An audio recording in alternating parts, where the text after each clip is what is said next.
So today we are talking about the spiritual meaning of depolarization.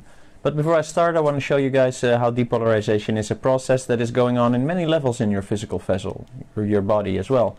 Without depolarization, nerve cells would be unable to send the signals the way they do. In the process of depolarization, the negative internal charge of the cell temporarily becomes more positive or less negative. And this shift from a negative to a more positive membrane potential occurs during several processes, including an action potential. And if you remember episode on free will, you will remember that term. It's what happens after polarization has reached a threshold value, after which the neuron depolarizes and fires. If the stimulation is strong enough, the signal is transmitted along the entire length of the axon in a phenomenon called an action potential. When this happens, we say the neuron fires. Transmission of a neuronal signal is entirely dependent on the movement of ions or charged particles. Various ions, including sodium, potassium, and chloride, are unequally distributed between the inside and the outside of the cell. The presence and movement of these ions is not only important when a neuron fires, but also at rest. To start, let's think about the positively charged sodium and potassium ions. When a neuron is not sending a signal, it is considered to be at rest. In a typical neuron, in its resting state, the concentration of sodium ions is higher outside the cell than inside. The relative concentration of potassium ions is the opposite, with more ions inside the cell than outside. This ionic separation occurs right at the cell membrane and creates a chemical gradient across the membrane. Because ions are charged particles, we also need to consider their charge when thinking about their distribution across the membrane. At rest, there are more positively charged ions outside the cell relative to the inside. This creates a difference in charge across the membrane, which is called an electrical gradient. Together with the chemical gradient we already mentioned, we refer to this ionic imbalance as the electrochemical gradient. The changes to an open position, and sodium rushes into the cell because of the electrochemical gradient. As positive sodium ions enter the cell, the membrane potential becomes less negative and more positive as it approaches 0 millivolts. This is called depolarization. Eventually, the voltage gradient goes to 0 and beyond 0, up to a positive 30 millivolts. This is called an overshoot. As the membrane potential becomes positive, the sodium channel inactivation gate shuts, making the channel inactivated. This stops the flow of sodium ions into the cell. The change in membrane potential also opens the voltage-gated potassium channels, though they open and close more slowly. Because of the potassium electrochemical gradient, potassium ions flow out of the cell, making it less positive and eventually negative. This process is called repolarization. A comparable process takes place in the heart as well, to contract the chambers and ventricles of the heart. In a way, the brain as a whole could be seen as polarized by default as well, as many qualities of the brain and our person are divided among its two halves. Speech, for instance, is a mostly left brain process, while understanding emotions in others a typically right brain process. And this is already touching on the subject we are going to talk about, depolarization in a metaphysical or spiritual sense. So join me for another edition of Spirit Seekers in episode 39 of I'm Just Gonna Say It, How to Walk the Middle Path and Be Depolarized. If you've seen this already and want to skip ahead to the meditation, there's a link in the description to do just that. For the rest of you, here we go with number 39.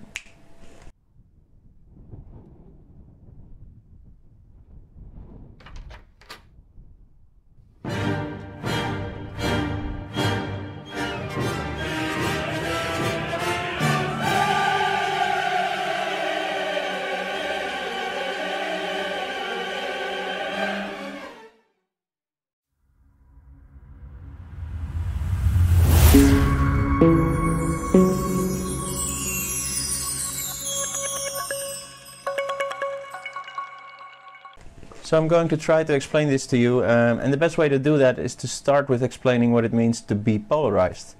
The psychologist Kirk J. Snyder wrote a book called The Polarized Mind, in which he gives a very accurate definition of the concept. A polarized mind shows fixation on one point of view to the utter exclusion of competing points of view. It is a mind stricken with one absolutist point of view, to the utter exclusion, even demonization of all others. This perfectly describes the stance the mind takes in that situation. His book focuses mainly on what this is doing to our society and is definitely worth a read. A link to Amazon is provided in the description. And if you buy via that link, I get 15% commission. So when you buy the book, you support the channel at the same time, without any extra cost. Back to the polarized mind. It is when you are so convinced of something that it becomes a conviction, which you are unable to give up without making structural changes to your self-image. This in turn causes something akin to cognitive dissonance, the state where one's convictions and one's actions are not congruent, causing mental stress, which is then relieved by changing either one or the other. Only in our case, it is our convictions and the possibility that another opinion might trump this conviction which causes dissonance, which is relieved by either considering and integrating the other position or by flat out denying it, demonizing it, if you will. In this state, you are only looking for confirmation of your point whilst ignoring anything that defies it. When someone attacks your position on this, you tend to get overly emotional in your responses. Now, of course, there are many expressions of this concept, some seemingly more righteous than others. Say, for instance, when you're in a heated discussion with a dictator about human rights. Still, though, the downsides of being polarized are no less here than in less honorable cases. And it is still desirable to transmute this state into being depolarized. Now, no matter how appropriate your outrage may seem, it causes you to only be able to see half of the truth. And the only way to be able to see all of it is to stand in the middle, to be depolarized. This doesn't mean you can't still hold the same opinion, but you are less attached to it and totally willing to yield that opinion if better evidence or arguments present itself. You might remember from the episode on Hermetic principles, the principle of paradox, which states that all truths are but half-truths and always have equally true opposites. I know this sounds paradoxical, but hey, that's probably why it was called the principle of paradox. It's also the reason one can't understand this principle through logic, but one can only observe it in action, so to speak. In this dual world, two extremes, two polar opposites, define the borders, as it were, of everything that lies in between of those borders. Now, those borders are creations of our dual minds, and in a way illusory, with the real stuff being everything that exists in between those extremes. In working with opposites, we tend to focus too much on the imaginary borders instead of the real innards of a dual concept. I've always said, always play the devil's advocate, especially with yourself. You have to make this a habit so ingrained in you that it becomes a standard step in your thought process. It kind of comes down to the realization that if you switch places with another person completely, atom for atom, etc., you would have his or her opinion, no matter what. Sam Harris mentions this too in my episode on free will. Realizing this is a good first step to depolarization, as it takes away a lot of the reactionary blame you want to put on everybody. And from there it is much easier to learn to rein yourself in when you veer off too much. You see, it is when you allow that to happen, when you allow your emerging emotions of either extreme happiness or sadness, anger or whatever, to take over your reasoning, so to speak, that you stop using the logical part of your brain and start behaving in a more reactionary way, from the more basal reptile brain, or in the case of happiness, an overstimulated brain. I should say manic, not happy. Happy's good. Now, in the case of fear or anger, you get into a fight or flight response, for instance. If you let anger or fear activate your amygdala, this will set off a chain of reactions that puts your mind and your body into a survival mode. And your muscles are deemed more important by our reptile brain than your higher reasoning skills when you are about to fight or run like mad. But if you manage to stay in the middle by learning to recognize it when emotions want to take over too much and not allowing yourself to be pulled in by them in a way, you learn not to react immediately. Then you start seeing both points in every argument. You see and understand both poles of any duality. This doesn't necessarily mean that you agree with both of them, sooner that you don't agree with any of them. You see a synthesis of the two. Nonetheless, you understand and empathize with how someone could hold a polarized opinion, and that opinion is also a half-truth. All truths are but half-truths, after all. Everything is relative, only the all deals in absolutes. One small warning, when you attain depolarization, some people find that they feel they have nothing in common anymore with most people, or nothing to talk about. This will pass eventually, however, and it is quite easy to return to a more polarized state whenever you want. But of course you will always remember how it is to be depolarized, which can give polarized life a hypocritical flavor. If you think you are prone to this, or if the idea of agreeing with nobody and everybody at the same time sounds hellish, this might not be for you. Aside from training your mind to do this, to not judge immediately when you perceive something, and to always consider the other's viewpoint with an open mind, meditation helps a lot as well. I myself first came into contact with the concept through my interest in the occult and ceremonial magic. In the Golden Dawn system and in Crowley's Thelema as well, or Thelema, we have a thing known as the middle pillar ritual, which I will explain now. But before I do, making videos costs a lot of time. So please, if you made it this far in the video, please show your appreciation and like and share this video, and subscribe to the channel if you haven't done so already. If you wish to support me, links in the description to my Patreon page and the channel merchandise store, as well as the channel website at imjustgonnasayit.com for the ability to make one-time donations. And now on to the middle pillar ritual. Drawn from Kabbalah, this ritual serves to activate your center pillar of energy, e.g. the central channel in Kundalini for instance, and directing energy through it, whilst vibrating certain supposed names of the All, or God, or whatever you want, like Yod, He, Vav, He, Elohim, Ehe, Adonai, Haaretz, and more stuff like that. All whilst visualizing balls of energy forming at certain key points along the pillar, much like chakras in Western esotericism. I'm not going to claim to understand fully why this works, but my experience tells me it does work. Do I think that the fact that you are using the All's names is the reason behind it? Not necessarily. I would be surprised if the All has a name in the first place. I tend to think there are more of a collective archetypal thing, which is ingrained in our DNA through millennia of use. Whether our assumptions about those names are true or not is irrelevant in that respect. And then there's the kinetic aspect of them, or cymatic. Cymatics is the study of visible sound vibration. It shows the transformational nature of sound and matter. Sound guides us and shapes us, yet is an intangible force. We can capture sound in the digital realm where we can see waveforms, but that only gives us a 2D view. The world of cymatics, however, gives us a different view and provides a major evolution in our understanding of how sound affects all of us. It consists of vibrating plates at different frequencies, with particles on them like sand or some more gelatinous type substance. It perfectly illustrates the principle of correspondence from hermetics. At a certain frequency you can see cell-like structures forming, for instance. Let's have a look.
Fascinating, right?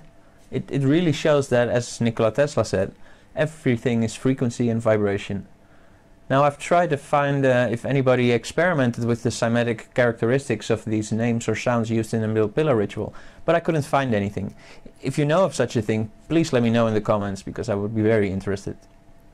Now, normally it is not a good idea to take a single ritual out of context of its initiatory rites and use it on its own separate. But the middle pillar ritual is an exception to this. Still, I chose to create a meditation exercise that incorporates these concepts instead of the exact ritual, thus totally eliminating any chance of side effects. Except for the mental ones, of course, which are what define the whole process. For those of you interested in pursuing ceremonial magic in total, I advise the book Kabbalah Magic and the Great Work of Self-Transformation by L.T. Christopher. Again, a link is found in the description. Small warning though, only start this process if you intend to finish it, or you might end up in a bad place mentally. And with that, it is time for the meditation exercise. I will guide you through it, and after a couple of times you'll be able to do it yourself, or you can keep using this video, that's totally fine as well. It's something you want to make a habit out of doing daily. Now just relax, either stand upright or lie down as long as your spine and your legs are straight. Here we go.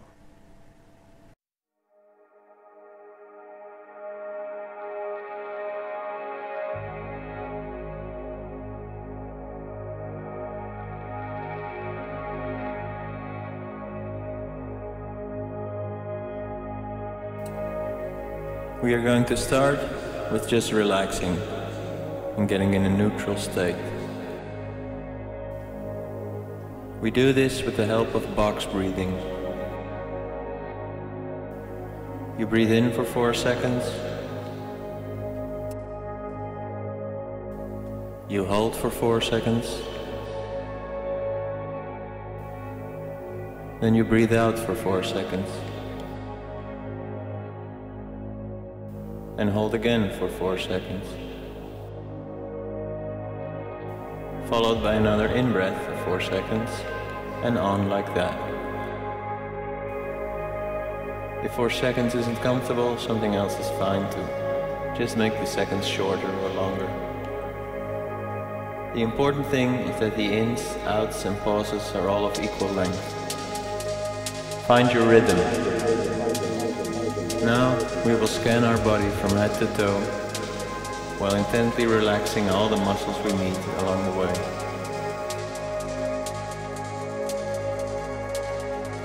From your forehead,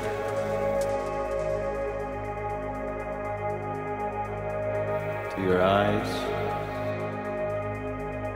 your cheeks and neck, your chest muscles,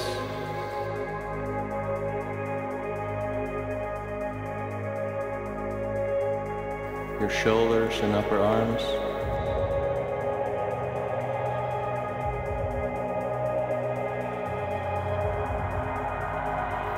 your lower arms,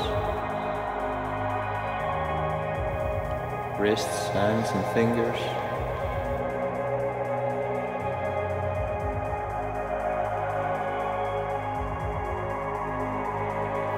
and from there we go back to the chest and upper back. Your diaphragm,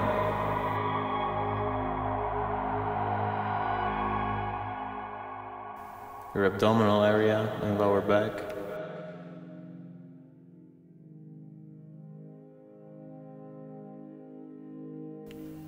butt cheeks,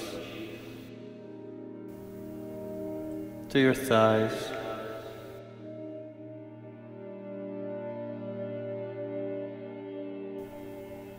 calves,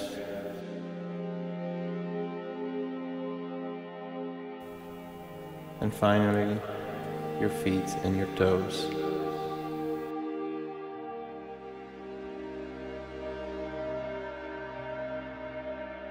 Now you are totally relaxed and neutral.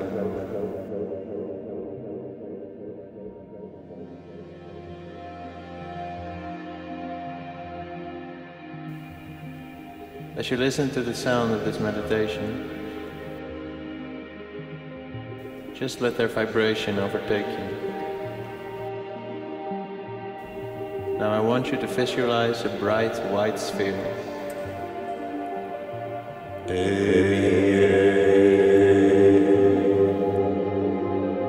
With the intensity of the sun, some 10 or 15 inches above your crown chakra or skull.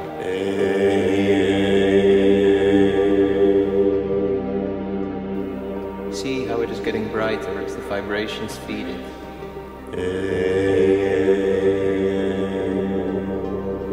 See it pulsing and growing to something like a basketball size.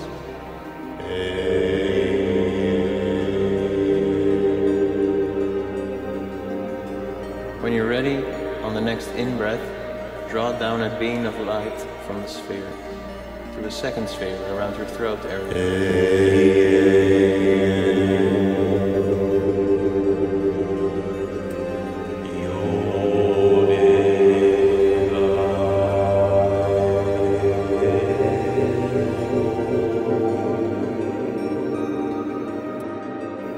Again, see it growing brighter with a bluish hue.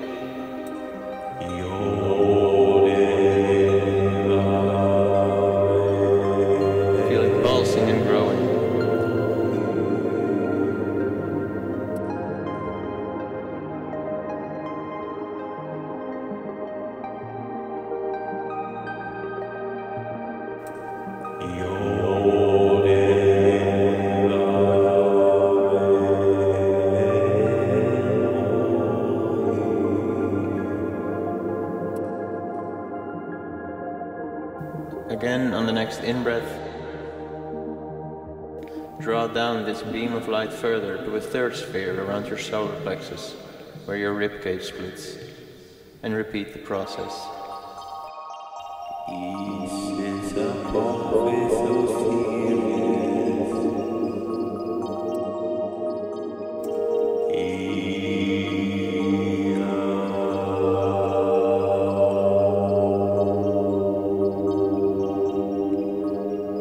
See a bright white golden sphere growing and pulsating.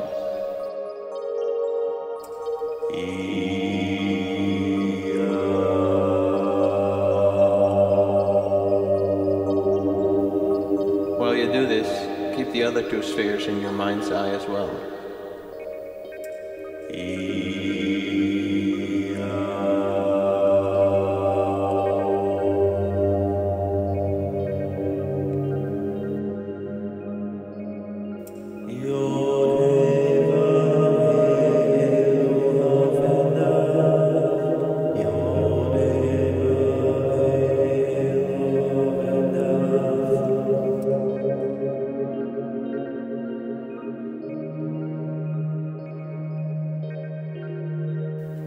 Now we draw down the beam further to the groin area. We see a bright white sphere with a purplish reddish glow, growing and pulsating, and you might even feel it.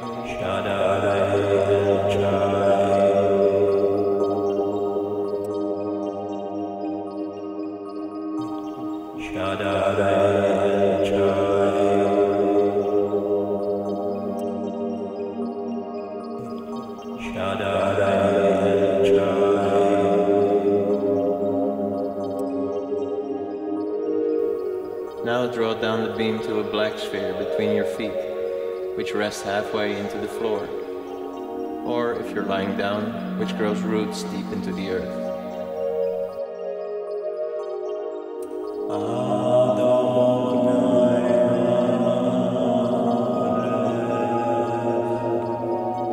See the black sphere getting stronger and bigger and electrified, if you will.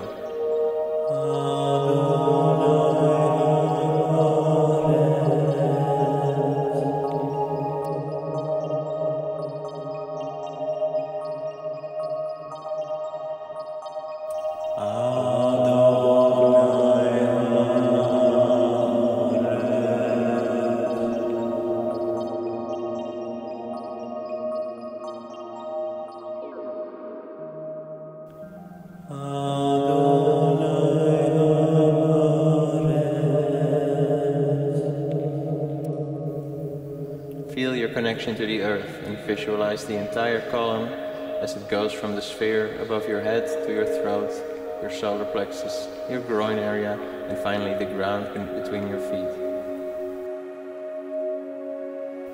Keep focusing on your breath as well. Now breathe in and out 3 times while drawing up energy from the earth and the surroundings, and visualizing it flowing up the front of your body to the top sphere and down like a water fountain back to the floor.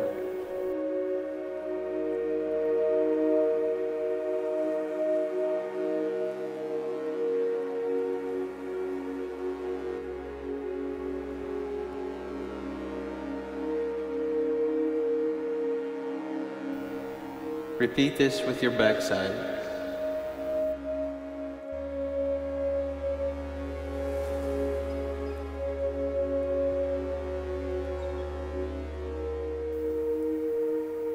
And your right side.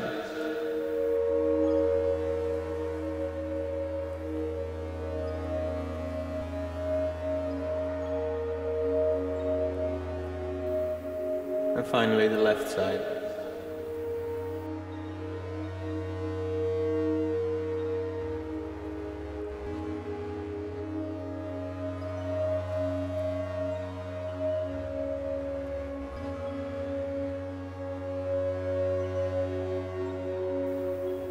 Now we are going to draw up the energy inside our body, right up the central pillar or channel. You can direct it to a place that needs healing, or just to the top sphere as before.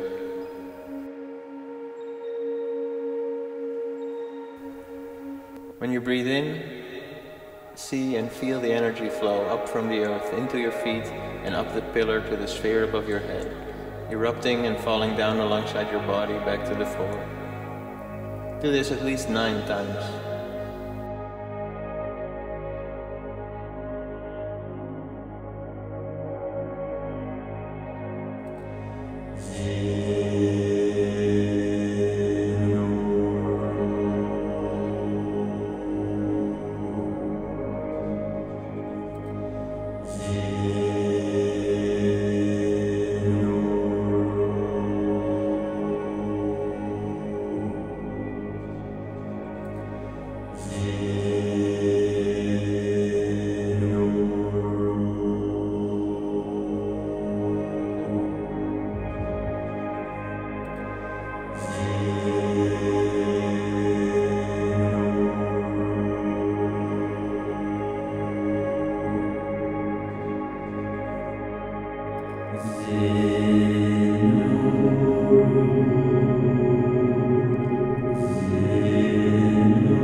Relax for a while and just feel the sensations in your body and observe your thoughts that may arise. Don't force anything. Feel and visualize the glowing pillar going through your central channel.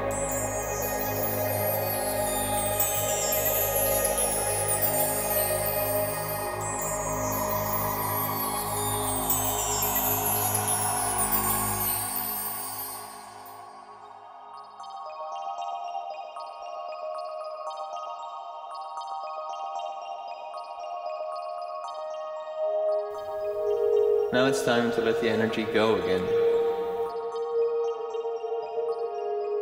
See the pillar dimming in intensity to a more stable, soft glow.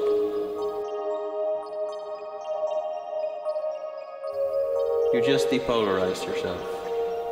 Do this every day and you will feel extreme effects, both physically and mentally, emotionally.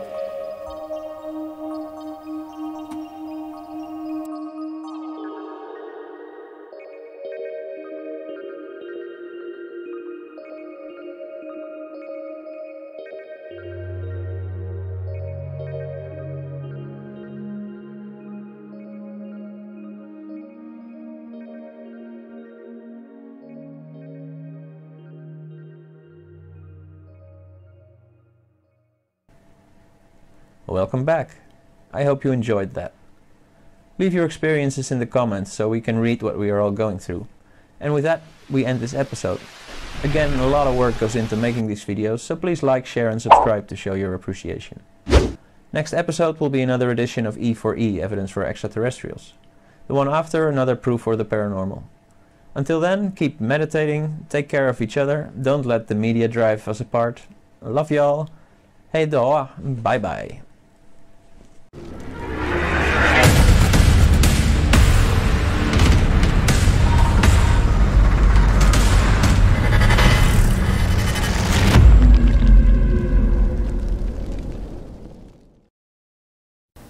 I don't know what this is, but it's kind of hot.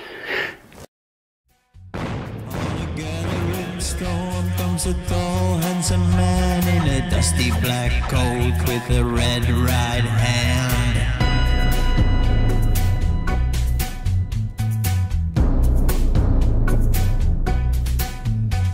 He'll wrap you in his arms, tell you that you've been a good boy. He'll rekindle all the dreams it took you a lifetime to destroy. deep into the hole, heal your shrinking soul, but there won't be a single thing that you can do. He's a god, he's a man, he's a ghost, he's a guru. They're whispering his name through this disappearing land, but hidden in his coat is a red right hand.